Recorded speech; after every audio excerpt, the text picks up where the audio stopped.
একটা দারুণ সুখবর অবশেষে প্রকাশিত হলো ফুড ডিপার্টমেন্টের তরফ থেকে একটি নতুন নিয়োগ বিজ্ঞপ্তি।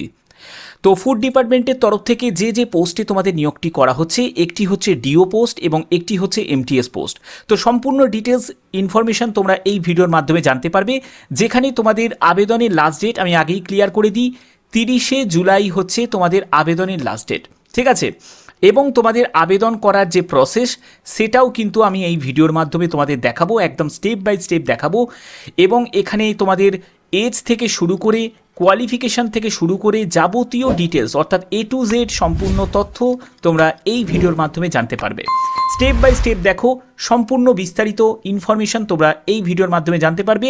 তো চলো তো বন্ধুরা, আমি স্লাইডটা ওপেন করে নিয়েছি। ফুড ডিপার্টমেন্ট রিক্রুটমেন্ট 2024, এখানে তোমাদের অ্যাডভার্টাইজমেন্ট নাম্বারটা তোমরা ভালো করে লক্ষ্য করো, 469। এটা কিন্তু তোমাদের মনে রাখতে হবে, কারণ আবেদন করার সময় এই অ্যাপ্লিকেশন যে অ্যাডভার্টাইজমেন্ট নাম্বারটা যেটা আছে সেই অ্যাডভার্টাইজমেন্ট নাম্বারটা দিয়ে কিন্তু তোমাদের আবেদন করতে হবে। ওকে, পরবর্তী হচ্ছে তোমাদের এখানে তোমাদের যে পোস্টে তোমাদের নিয়োগটি করা হচ্ছে, যেটি এমটিএস পোস্ট এবং আরেকটি হচ্ছে তোমাদের ডিও পোস্টে তোমাদের নিয়োগ করা হচ্ছে। এখানে তোমাদের এডুকেশন কোয়ালিফিকেশান যেটি আছে সেটি হচ্ছে মাধ্যমিক পাস। তুমি যদি মাধ্যমিক পাস করে থাকো তাহলে তুমি এমটিএস পদের জন্য আবেদন করতে পারবে, আর তুমি যদি গ্র্যাজুয়েশন করে থাকো তাহলে তুমি ডিও পদের জন্য আবেদন করতে পারবে। অথবা এটা বলা যেতে পারে যারা গ্র্যাজুয়েশন করা থাকবে তারা এমটিএস ডিও দুটি পদের জন্যই কিন্তু যোগ্য। এখানে তোমাদের বেতন কত টাকা? বেতন হচ্ছে 27,000 টাকা থেকে 29,850 টাকা মতো তোমাদের স্টার্টিং বেতন। এটি কিন্তু স্টার্টিং স্যালারির কথা কিন্তু উল্লেখ করা হচ্ছে। এখানে যারা মেল ক্যান্ডিডেট তারাও আবেদন করতে পারবে, আবার যারা ফিমেল ক্যান্ডিডেট আছো তারাও কিন্তু আবেদন করতে পারবে। তো চলো পরবর্তী আমরা দেখে নিই পরবর্তী কী আছে। পরবর্তী হচ্ছে তোমাদের এজ লিমিট।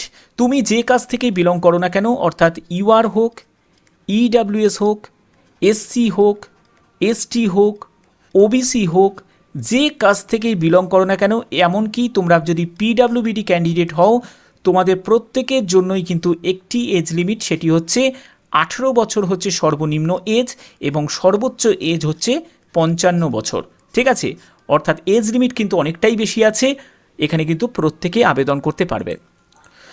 তো এখানে দেখে নাও এমটিএস পদের জন্য তোমরা কত টাকা বেতন পাবে। এমটিএস পদের জন্য অর্থাৎ মাল্টিটাস্কিং স্টাফের জন্য তোমরা যে বেতনটি পাবে সেটি 27,000 টাকা মতো প্রতি মাসে তোমরা বেতন পেয়ে যাবে। এখানে যারা ডিও পদের জন্য আবেদন করবে অর্থাৎ ডেটা এন্ট্রি অপারেটর, তারা কত টাকা বেতন পাবে দেখে নাও। তারা বেতন পাবে হচ্ছে 29,850 টাকা মতো বেতন পাবে। এখানে পরবর্তী আরেকটি নোট হিসাবে কিন্তু দেওয়া হয়েছে যে দিস স্যালারি ইনক্লুডস 50% ডিএ। তোমরা জানো কেন্দ্রীয় সরকারি 50% কিন্তু ডিএ দেওয়া হয়, তো সেক্ষেত্রে এটা কিন্তু changes as per revision DA by the government of India. অর্থাৎ এখানে বুঝতে পারছো, এখানে কিন্তু স্টার্টিং বেতনের সাথে সাথে তোমাদের কিন্তু এই অ্যালাউন্স যুক্ত হয়ে তোমাদের বেতন লেভেল কিন্তু যথেষ্ট পরিমাণে ইনক্রিজ হয়ে যাবে। তো চলো পরবর্তী দেখে নিই কে আছে। পরবর্তী হচ্ছে তোমাদের সিলেকশনের ব্যাপারটা ভালো করে বুঝে নাও। এখানে যেটা বলা হচ্ছে সেটা হচ্ছে only short listed candidate as per above eligibility criteria will be called for interview skill test. অর্থাৎ বুঝতে পারছো এখানে যেটা সরাসরি বলা হচ্ছে সেটা হচ্ছে তোমাদের ইন্টারভিউয়ের ভিত্তিতে কিন্তু সিলেকশন করা হচ্ছে। যে প্রথমে তোমাদের ডিবি হবে, ডিবির সঙ্গেই কিন্তু তোমাদের ইন্টারভিউ কিন্তু কন্ডাক্ট হয়ে যাবে এবং তোমরা কিছু জায়গায় তোমরা দেখতে পাচ্ছ এখানে স্কিল টেস্টের কথা উল্লেখ করা আছে। এখানে স্কিল টেস্ট মানে কিন্তু ঘাবড়ানোর কিছু নেই।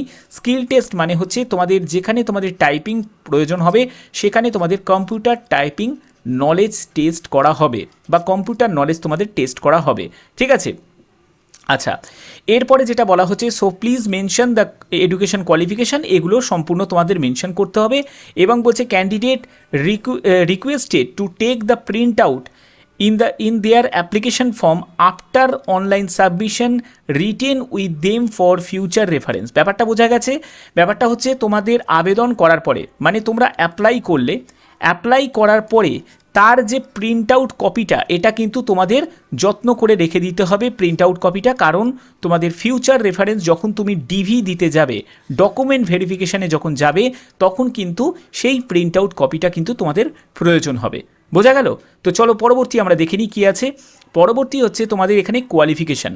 তোমরা এখানে দেখতে পাচ্ছ যেগুলো আছে সেগুলো কিন্তু এডুকেশান কোয়ালিফিকেশান হচ্ছে এমটিএস মাল্টিটাস্কিং স্টাফের জন্য তোমাদের 10th পাস, এবং যারা যারা ডিও পদের জন্য আবেদন করবে ডেটা এন্ট্রি অপারেটরের জন্য তাদের ক্ষেত্রে গ্র্যাজুয়েশন অ্যান্ড টাইপিং যোগ্যতা এডুকেশান কোয়ালিফিকেশান হিসাবে প্রয়োজন। ওকে, আচ্ছা এখানে দেখো ডিও পদের জন্য এখানে তোমাদের গ্র্যাজুয়েশন যোগ্যতার পাশে তোমাদের যেটা লাগবে সেটা হচ্ছে রিকোয়ার্ড এক্সপিরিয়েন্স লাগবে, যেটা 1 বছরে তোমাদের সেই রিলেভেন্ট কাজে, যেটা হচ্ছে handling the files computer related ওয়ার্কের জন্য তোমাদের কিন্তু অভিজ্ঞতা প্রয়োজন। যে কোনো অর্গানাইজেশন থেকে, তোমরা কোনো প্রাইভেট হোক গভর্নমেন্ট হোক, যে কোনো অর্গানাইজেশন থেকে যদি তোমাদের যদি কম্পিউটার রিলেটেড কোনো ওয়ার্ক এক্সপিরিয়েন্স যদি থাকে তাহলে কিন্তু এখানে আবেদন করতে পারবে।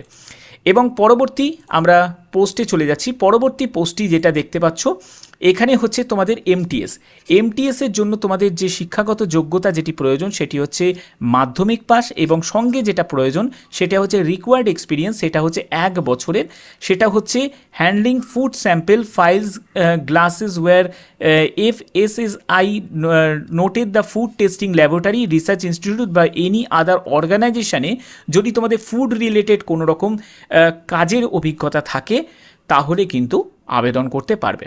ঠিক আছে, তো এবার দেখো তোমাদের আবেদন করতে গেলে তোমাদের রেজিস্ট্রেশনের জন্য এই 7টা স্টেপ কিন্তু কমপ্লিট করতে হবে। প্রথম যে স্টেপটা যেটা থাকছে সেটা হচ্ছে তোমাদের সিলেক্ট অ্যাডভার্টাইজমেন্ট নাম্বার, যে অ্যাডভার্টাইজমেন্ট নাম্বারটা তোমাদের বললাম 469। তো এরপরে হচ্ছে enter the basic details, education details সেটা প্রয়োজন, upload scan photo, signature, data মানে বার্থ সার্টিফিকেট, তারপরে হচ্ছে মাধ্যমিকের সার্টিফিকেট এবং হচ্ছে কাস্ট সার্টিফিকেট। তারপরে হচ্ছে অ্যাপ্লিকেশন রিভিউ এবং মডিফাই তোমরা করতে পারবে, অর্থাৎ এডিট অপশান কিন্তু তোমরা পাবে। তারপরে হচ্ছে তোমাদের অনলাইন অ্যামাউন্ট তোমাদের পে করতে হবে, যেটা অ্যাপ্লিকেশন ফিজ, এবং স্ক্যান ডকুমেন্ট সেটা হচ্ছে mail mention the last page of the application form. তো এটাকে কিন্তু তোমরা স্ক্যান করে যে ডকুমেন্টস আছে সেটা কিন্তু তোমরা আপলোড করতে হবে। ঠিক আছে, তো এই সব স্টেপগুলো তোমাদের রেজিস্ট্রেশন করতে গেলে ফলো করতে হবে। এখানে আবেদন মূল্য কত টাকা দেখো, যারা জেনারেল প্রার্থী আছে তাদের জন্য 885 টাকা আবেদন মূল্য, ওবিসিদের জন্য 885 টাকা, SC STদের জন্য 531 টাকা, এক্স সার্ভিসম্যান 885 টাকা, ওম্যান ক্যান্ডিডেটদের 885 টাকা, EWS এবং ফিজিক্যাল হ্যান্ডিক্যাপদের 531 টাকা। এখানে পেমেন্ট করার জন্য একটাই মাধ্যম, সেটা হচ্ছে অনলাইন মাধ্যম। এই অনলাইন মাধ্যমেই কিন্তু তোমরা পেমেন্ট করতে পারবে। এখানে দেখো তোমাদের যেটা বলা হয়েছে সেটা হচ্ছে যে লাস্ট ডেট অফ অ্যাপ্লিকেশন, তোমাদের আবেদনের লাস্ট ডেট সেটা হচ্ছে 30শে জুলাই, তার মধ্যে কিন্তু তোমাদের আবেদন কমপ্লিট করতে হবে। এখানে তোমাদের যেখানে থেকে তোমাদের এই নিয়োগটি করা হচ্ছে সেটা হচ্ছে food safety and standard authority of India FSSAI এর তরফ থেকে এই নিয়োগটি করা হচ্ছে। ঠিক আছে, তো চলো এবার আবেদনের প্রসেসটা আমি তোমাদের দেখিয়ে দিচ্ছি। তো এবার আবেদন করবে কিভাবে? আবেদন করার জন্য তোমাদের অফিসিয়াল ওয়েবসাইটের লিঙ্ক আমি ডেসক্রিপশানে দিয়ে দেবো, তোমরা সেখান থেকে কিন্তু আবেদন করতে পারবে। তো দেখো আবেদনের জন্য পরপর স্টেপগুলো দেখো। প্রথমে তোমাদের অ্যাডভার্টাইজমেন্ট নাম্বারটা তোমাকে সিলেক্ট করতে হবে, যেটা হচ্ছে 469। ঠিক আছে, এবং কতগুলো পোস্টে তুমি আবেদন করতে চাও সেই পোস্টগুলো তোমাকে সিলেক্ট করতে হবে। তুমি চাইলে একটি পোস্টে আবেদন করতে পারো, তুমি চাইলে 2টি পোস্টেও তুমি আবেদন করতে পারো। তো আমি 2টি পোস্টে আবেদন করতে চাইছি, তো আমি 2টি পোস্ট সিলেক্ট করে নিলাম। এরপরে হচ্ছে তোমাদের পোস্ট 1-এর প্রেফারেন্সে কাকে রাখতে চাও, কোন পোস্টটাকে রাখতে চাও। তো আমি প্রথম প্রেফারেন্সে আমি MTSকে রাখতে চাই, দ্বিতীয় যে প্রেফারেন্সের পোস্ট সেটা আমি ডেটা এন্ট্রি অপারেটরকে রাখতে চাই। এরপরে হচ্ছে তোমার নাম এখানে সম্পূর্ণ ক্যাপিটালে টাইপ করবে, তারপরে হচ্ছে তোমাকে ফাদার নেম টাইপ করতে হবে, ডেট অফ বার্থ দিতে হবে, তারপরে হচ্ছে মেল আইডি দিতে হবে। মেল আইডি কিন্তু খুবই গুরুত্বপূর্ণ, এবং তোমাকে মোবাইল নাম্বারও দিতে হবে। এবং একটি কথা কিন্তু মাথায় রাখবে, যাবতীয় ফার্দার যেসব কমিউনিকেশনগুলো হবে, মানে তোমাদের অ্যাডমিট কার্ড পাঠানো, তোমরা জানো এখন তো সম্পূর্ণ অনলাইন প্রসেসেই তোমাদের অ্যাডমিট কার্ড যেহেতু পাঠায়, তো সেক্ষেত্রে বা কোনো রকম যদি কোনো তোমাদের ডিভি বা ইন্টারভিউয়ের ডেট যদি পরিবর্তন হয় সেটাও কিন্তু তোমরা এই ইমেল এবং মোবাইল নাম্বারের মাধ্যমেই কিন্তু জানতে পারবে। তার জন্য এটা কিন্তু একদম অ্যাক্টিভ একটি মেল আইডি এবং মোবাইল নাম্বার তোমরা ইনপুট করবে। তারপরে হচ্ছে অল্টারনেট মোবাইল নাম্বার, চাইলে দিতে পারো, না চাইলে না দিতে পারো। এরপরে হচ্ছে আধার নাম্বার, এটা কিন্তু ম্যান্ডেটারি, যাদের আধার নাম্বার নেই তারা কিন্তু আবেদন করতে পারবে না, আধার নাম্বার কিন্তু তোমাকে দিতেই হবে। ওকে, তারপরে হচ্ছে এমপ্লয়ি স্টেট ইন্স্যুরেন্স নাম্বার, এটার কোনো প্রয়োজন নেই, এটা না দিলেও চলে যাবে। এরপরে হচ্ছে তোমাদের প্যান নাম্বার দিতে হবে, প্যান নাম্বার এখানে ইনপুট করবে। তারপরে ক্যাটাগরি সিলেক্ট করবে, তো আমি ক্যাটাগরি দেখো সিলেক্ট করছি, যে ক্যাটাগরি থেকে তুমি বিলং করছো সেই ক্যাটাগরি তোমাকে সিলেক্ট করতে হবে। আমি জেনারেল সিলেক্ট করবো, তোমাদের যে কাস্ট আছে সেই কাস্ট তুমি সিলেক্ট করবে। এরপরে হচ্ছে তোমাদের ন্যাশনালিটি দিতে হবে, তারপরে হচ্ছে রিলিজিয়ান দিতে হবে, তুমি কোন রিলিজিয়ান থেকে বিলং করছো।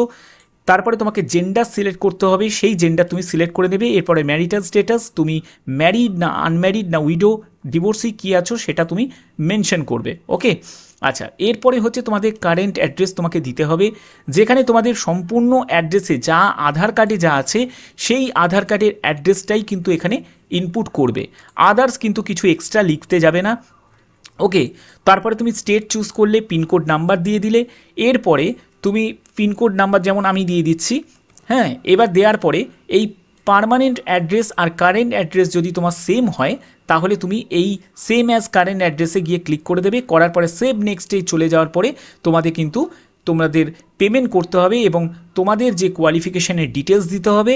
এই স্টেপগুলো তোমাদের কমপ্লিট করার পরেই কিন্তু তোমাদের এই যে অ্যাপ্লিকেশান প্রসেস কিন্তু ফাইনালি তোমরা সাবমিট করতে পারবে। তো আশা করি এগুলো তোমাদের কাছে ক্লিয়ার হয়ে গেছে। তো যা যা ডকুমেন্টস সেগুলো কিন্তু তোমরা স্ক্যান করে নেবে, স্ক্যান করে ফটো সিগনেচার সেগুলোও কিন্তু তোমাদের স্ক্যান করে কিন্তু আপলোড করতে হবে। মোবাইল থেকেও করা যাবে, কোনো অসুবিধা নেই, এর লিঙ্ক আমি ডেসক্রিপশানে দিয়ে দেবো। তো আশা করি তোমাদের ভিডিওটা ভালো লেগেছে। যদি ভিডিওটা ভালো লেগে থাকে, যদি ভিডিওটা ইনফরমেটিভ হয়ে থাকে, কারণ আমার চ্যানেলের মাধ্যমে বিভিন্ন ধরনের চাকরির ইনফরমেশন তোমরা সবার আগে পেতে পারো। তো এখনের মতো এটুকুই, টাটা।